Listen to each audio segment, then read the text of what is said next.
Cadê meu celular? Eu vou ligar pro 80. Cadê meu celular? Eu vou ligar.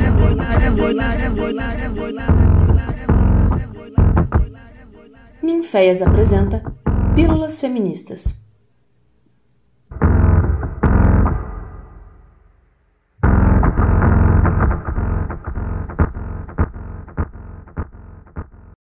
Oiê, tudo bem?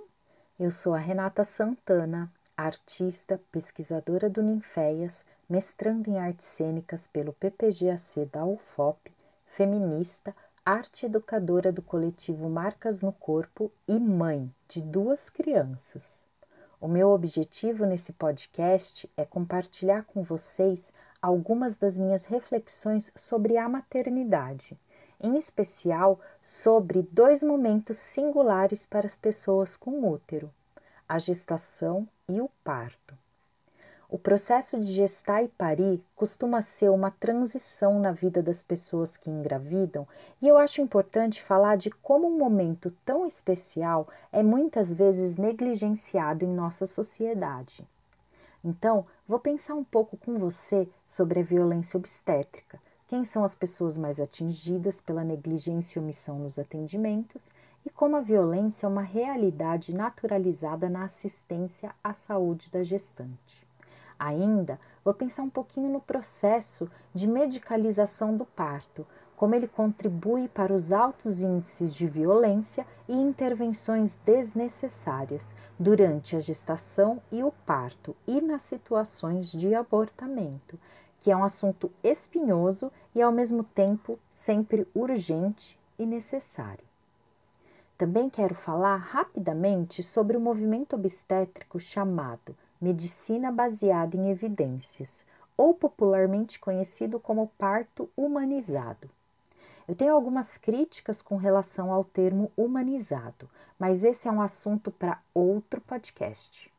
Hoje, eu acho importante mostrar que existe uma luta de profissionais da saúde em defesa da gestante na busca por uma prática ética e não violenta. Mas antes de começar essa conversa, eu acho importante explicar por que eu me refiro às pessoas com útero e não simplesmente às mulheres para falar de gravidez.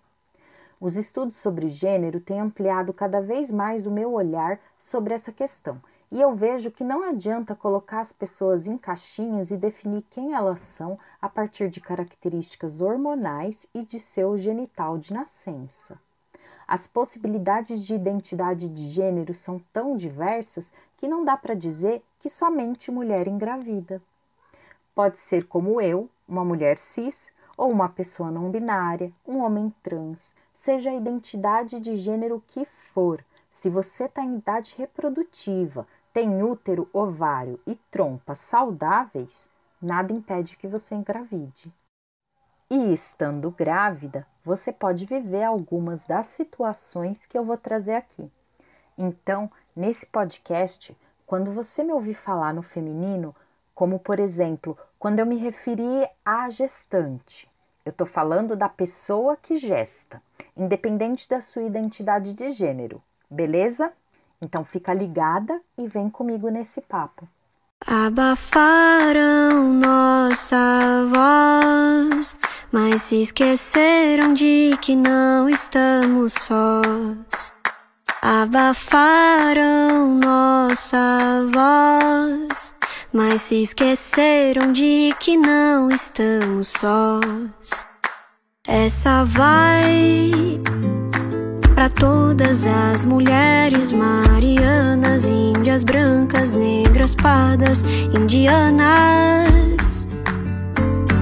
Essa vai pra você que sentiu aí no peito quanto é essencial ter no mínimo respeito. Eu vou começar pela questão da violência obstétrica.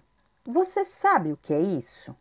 A violência obstétrica é uma prática comum na assistência da saúde das gestantes e pode acontecer no pré-parto, no parto e no pós-parto, ou mesmo em situações de abortamento. É muito comum que o nascimento seja acompanhado por diferentes tipos de agressões, maus tratos e intervenções desnecessárias, naturalizadas pelo sistema médico. A violência obstétrica é revelada pelo desrespeito com quem está num processo de gestação e de parto, e pode acontecer desde a forma mais sutil, como um xingamento ou uma piada, pode ser pela falta de informação adequada, pela negligência no atendimento, pela falta de uso de anestésico, pelo impedimento de acompanhante no parto, ou violências mais graves, como corte no períneo, que é a episiotomia, um procedimento super comum, ou a manobra de Christler, que é um procedimento onde o profissional da saúde empurra a barriga da gestante para forçar o parto. Cesáreas mal indicadas, entre outras práticas que desrespeitam e pode colocar em risco a vida da gestante e do seu bebê. No Brasil, a estimativa é que 1 a cada 4 pessoas com útero sofrem violência obstétrica. Além do fato, que eu tenho que levar todos os dias, que não tenho como mudar, que ela não sobreviveu, eu tive um atendimento desumano, desrespeitoso. Eu fui tratada como um bicho, acho que nem animal é tratado dessa forma. Eu fui tratada como um objeto. Inanimado, sem direitos. Tinha hora que eu ficava pensando, nossa, eu fui tratada como uma prisioneira, uma criminosa. Eu quero gritar pra todo mundo, assim, quero alertar. O parto é da mulher.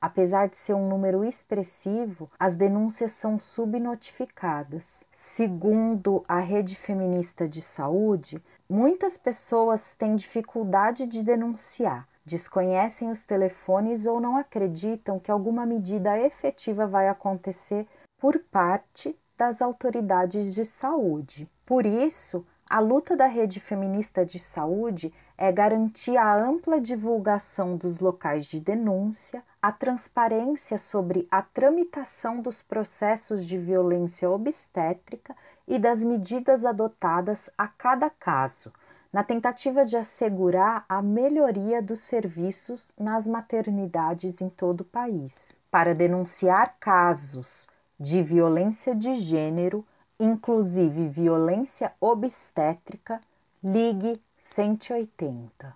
Cadê meu celular? Eu vou ligar para o 80.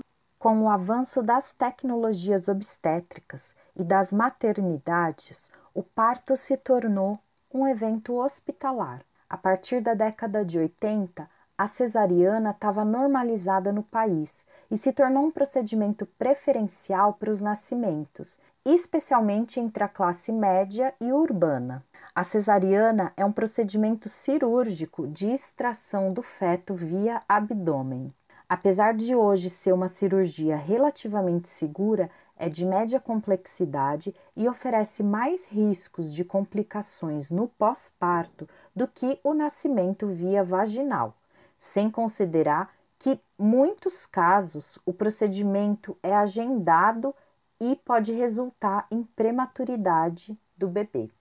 O processo histórico de medicalização do parto transformou o Brasil no segundo país do mundo com a maior taxa de cesárea. Enquanto a Organização Mundial de Saúde preconiza que a taxa de cesárea se encontre entre 10% a 15% dos partos, no nosso país a estimativa média é de 55% dos partos. Ainda que haja uma diferença gritante entre as taxas de cesárea que acontecem no SUS e no serviço particular, mesmo na saúde pública, os altos índices de cesárea são assustadores, chegando até a média de 45% dos nascimentos na saúde pública e 88% na saúde privada. É importante lembrar que, segundo o Ministério da Saúde, 67% dos óbitos maternos são decorrência da violência obstétrica e das pessoas que morrem, 65% são negras, pobres e periféricas. A carne mais barata do mercado é a carne negra. Esse cenário reflete a falta de autonomia das pessoas com útero com relação aos seus direitos reprodutivos. A cultura médica se apropriou do nascimento de modo a impor o conhecimento técnico-científico sobre um evento que é sobretudo fisiológico e que deveria ser assistido com apenas intervenções necessárias para garantir a saúde materno-fetal. As gestantes em nosso país nem sempre podem escolher a via de parto, se querem cesárea ou parto vaginal, não podem escolher se desejam ou não ter filhos porque o aborto é crime e, mesmo com a política do SUS que fornece anticoncepcionais e outros métodos contraceptivos de maneira gratuita, o acesso a eles nem sempre é facilitado.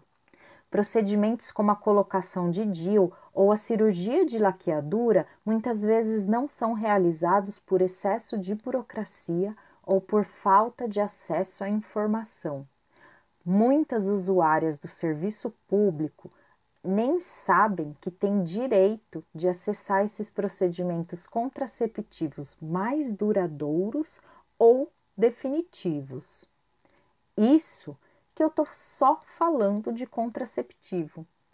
Agora, você conhece a realidade do aborto no Brasil? Quem acessa esse procedimento de maneira legal?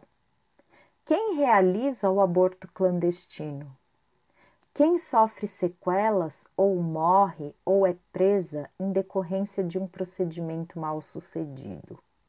A questão do aborto no Brasil revela mais uma faceta da violência obstétrica e do controle dos direitos reprodutivos das pessoas com útero. Só não é considerado crime quando ocorre naturalmente ou é praticado por médico capacitado nas situações de gestação resultado de estupro, risco de vida para gestante ou feto anencefálico. Se o aborto for induzido, a gestante pode ser presa de 1 a 3 anos e o médico ou a pessoa que provocou o aborto até 4 anos de prisão. Apesar de ser ilegal, é uma prática muito comum entre as pessoas com útero no Brasil. A estimativa é que 1 entre 5 pessoas na idade reprodutiva já realizaram pelo menos um aborto na vida. Entre elas católicas, evangélicas, candomblecistas, ubandistas, budistas, agnósticas, ateias. A religião nem nenhum outro fator social impede que alguém decida abortar. Essa é uma decisão que só cabe à pessoa que gesta. Cabe lembrar que a responsabilidade pela vida que nasce geralmente recai sobre a gestante. E no nosso país, 54% das crianças brasileiras não têm o registro paterno na certidão de nascimento.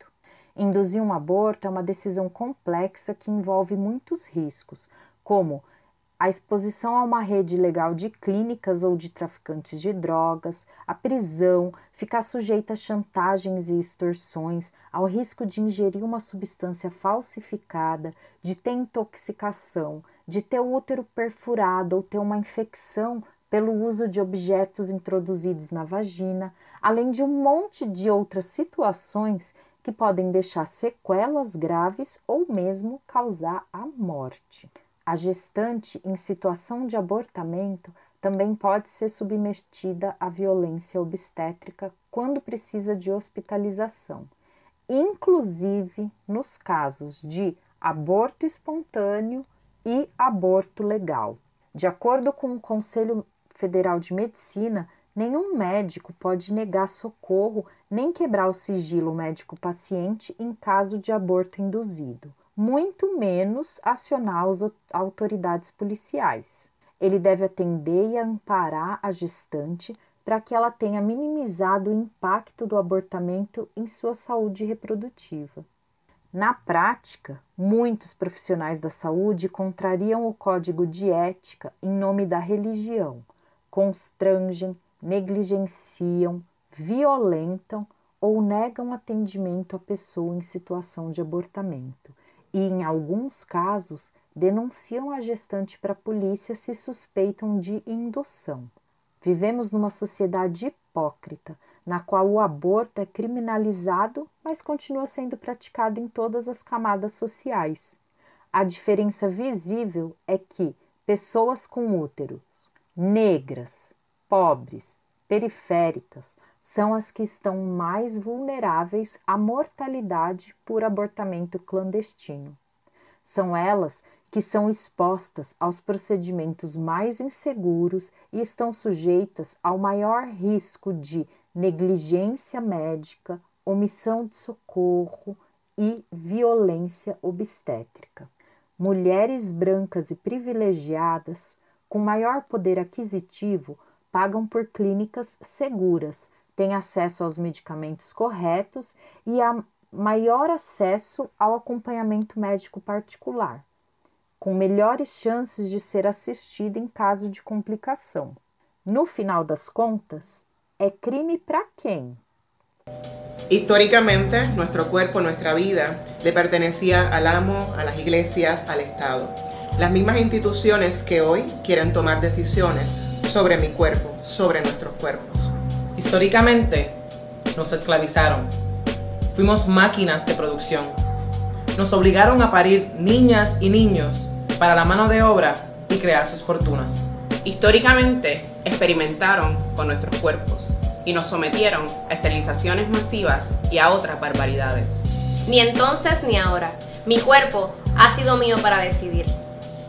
Quando o assunto é violência obstétrica, é importante falar que nem sempre esse processo de gestação e do parto são marcados por ela. O movimento da medicina obstétrica baseada em evidências considera o protagonismo e a autonomia da gestante, bem como evita intervenções invasivas e atua de acordo com as necessidades para garantir a saúde materno-fetal. Inclusive, é um movimento que defende o aborto legal justamente por considerar que essa é uma questão de saúde pública no Brasil e que precisa receber todo o amparo possível para minimizar as sequelas e as mortes maternas. Existem maternidades, pesquisadoras, profissionais de saúde brasileiras comprometidas com a medicina baseada em evidências, mas poucas delas estão inseridas no sistema público de saúde. Em geral, esse serviço ainda é contratado de maneira particular e é acessível apenas a uma minoria das pessoas com útero,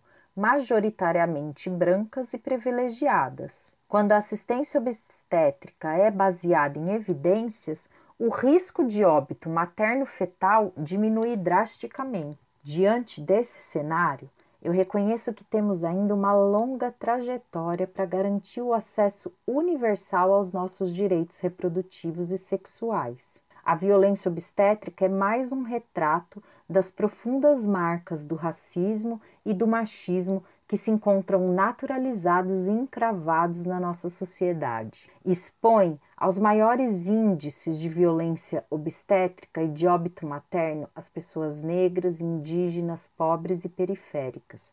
E com isso reitera a prática de descartar algumas vidas desde a concepção. Esse sistema capitalista, racista, patriarcal, machista, heteronormativo e cisgênero me incomoda. Ele agride a mim e a outras pessoas com útero que têm os seus direitos negligenciados e controlados pelo Estado, pela justiça, pelo saber médico. O meu desejo é que todas as pessoas com útero, negras, indígenas, periféricas ou não, tenham direito à saúde sexual reprodutiva integral, bem como condições de exercer a sexualidade em plenitude, escolher quando, como e se querem parir, sem que sejam violentadas, presas ou mortas. Por isso, é tão importante conversar sobre esses assuntos, buscar estratégias de proteção e enfrentamento às violências, também buscar acesso às informações seguras, organização popular, redes de apoio e outros caminhos que a gente pode construir, juntas e em diálogo. Bom, eu acho que por hoje é isso.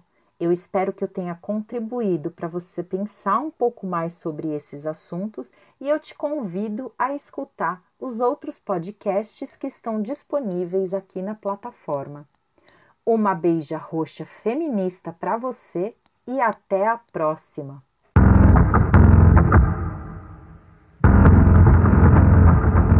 Essa foi mais uma produção do Ninféias, Núcleo de Investigações Feministas, com o apoio da Pró-Reitoria de Extensão da Universidade Federal de Ouro Preto.